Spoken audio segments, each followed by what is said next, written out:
যারা WhatsApp use করেন তারা অনেকেই এই সেটিংসটা জানেন না। সেটিংসটা যদি এমন হয়, আপনি যখন চ্যাট করবেন সেখানে আপনার ছবিটা শো করবে এবং যার সাথে চ্যাট করবেন সেও আপনার ছবিটা দেখতে পাবে। Very interesting.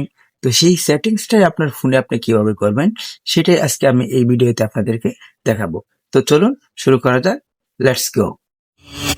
এই সেটিংসটি করার জন্য প্রথমে আপনার অফিসিয়াল হোয়াটসঅ্যাপ সেখানে প্রবেশ করতে হবে। তারপর উপরে লেখা দেখবেন 3 ডট মেনু, সেখানে ক্লিক করবেন। একটু নিচে আসবেন, দেখবেন সেটিংস লেখা আছে, সেটিংসে ক্লিক করে দিবেন। তারপর আরেকটু নিচে যাবেন, দেখবেন সেটস লেখা আছে, সেখানে ক্লিক করে দিবেন। তারপর লিখবেন ডিফল্ট চ্যাট থিম, এখানে ক্লিক করবেন। তারপর নিচে দেখবেন ওয়ালপেপার, সেখানে একটা ক্লিক করে দিবেন।